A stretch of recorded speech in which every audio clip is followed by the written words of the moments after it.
This is a story that's tough to tell, and even tougher to listen to. But it's a crucial part of our history with nuclear energy. It's the story of Hisashi Ouchi, a man who experienced something no human should ever have to endure. This isn't just a tale of a terrible accident. It's a profound look at medical ethics, human endurance, and the devastating power we've unlocked. Our story begins on September 30th, 1999, at a nuclear fuel processing plant in Tokemura, Japan. Hisashi Ouchi, a 35-year-old technician, was at work, just like any other day. He and two colleagues, Masato Shinohara and Yutaka Yokokawa, were tasked with preparing a small batch of uranyl nitrate solution for an experimental reactor. The company they worked for, JCO, had recently changed its procedures to save time and money.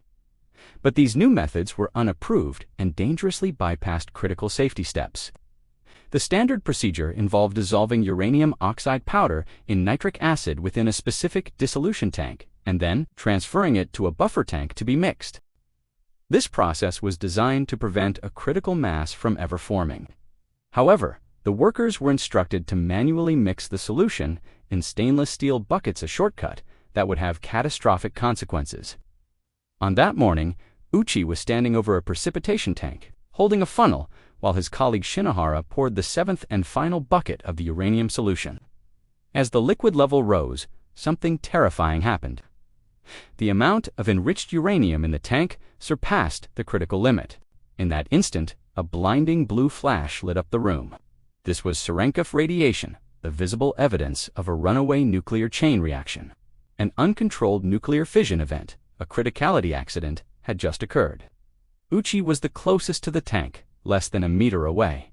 He was instantly bombarded with an unimaginable amount of radiation.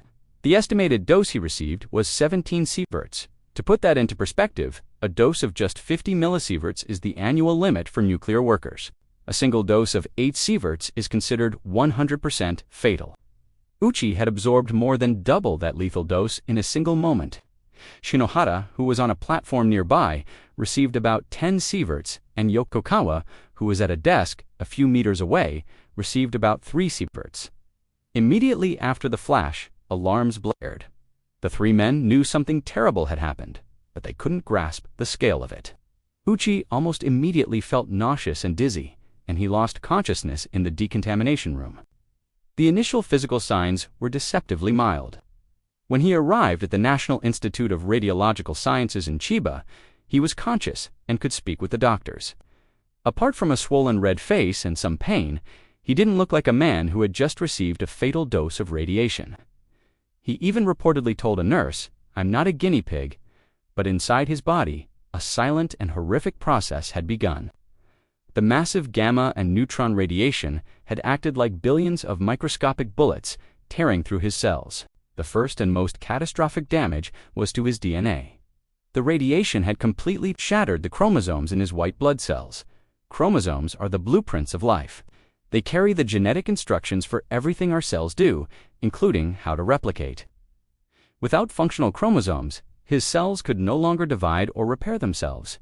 His body had lost its ability to create new cells.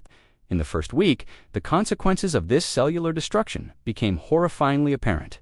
His white blood cell count plummeted to near zero. Without these cells, his immune system was completely gone, leaving him defenseless against any infection. His skin, which constantly regenerates, began to break down. It blistered, peeled off in large sheets, and wept fluid, exposing the raw tissue beneath. The pain was excruciating. He was losing massive amounts of body fluid through his damaged skin, up to 10 liters a day, requiring constant transfusions and fluid replacement. The medical team at the University of Tokyo Hospital was faced with an unprecedented challenge. They were fighting a battle that, from a scientific standpoint, was already lost. But driven by a duty to save their patient, and at the desperate request of his family, who begged them to do everything possible, they embarked on a series of aggressive and experimental treatments. To combat the loss of his immune system, they gave him a revolutionary stem cell transplant from his sister. It was a desperate hope that her healthy cells would take root in his bone marrow and start producing new blood cells. For a brief period, it seemed to work. The transplanted cells began to show activity, but the radiation had created a hostile environment within Ouchi's body. The transplanted cells, which were genetically different from his own, were themselves damaged by the residual radiation. Worse, in a tragic twist, these new immune cells began to attack Ouchi's already ravaged body in what is known as graft-versus-host disease. As days turned into weeks, Ouchi's condition deteriorated in ways that defied medical literature. His internal organs began to fail one by one. The radiation had destroyed the lining of his intestines, leading to massive internal bleeding. He was placed on a ventilator as his lungs filled with fluid. His kidneys failed, requiring dialysis. He was kept in a medically induced coma to spare him from the unimaginable, constant pain. His body was sustained entirely by machines and a constant flow of blood transfusions, drugs, and nutrients. At one point, he was receiving up to 10 blood transfusions in a 12-hour period. The ethical dilemma for the medical team was immense. They were keeping a man alive whose body was fundamentally ceasing to beat. On day 59, Ouchi suffered a cardiac arrest. He was resuscitated multiple times at his family's request, but each intervention only prolonged the inevitable, and, many would argue, his suffering. His heart muscle itself was showing signs of radiation damage. His brain was beginning to swell. There were brief moments when he was brought out of his coma. He couldn't speak, but he could reportedly gesture. The nurses documented his cries of, "I can't take it anymore," and "stop." These moments paint a harrowing picture of a conscious mind trapped inside a body that was literally disintegrating. His family, caught between the hope of a miracle and the horror of his reality, insisted that the doctors continue. Finally, on December 21, 1999, after 83 days of intense medical intervention, Hisashi Ouchi's heart stopped for the last time. This time, the family agreed not to resuscitate. The official cause of death was multiple organ failure. His body had been kept functioning by machines long after it had lost its natural ability to sustain itself.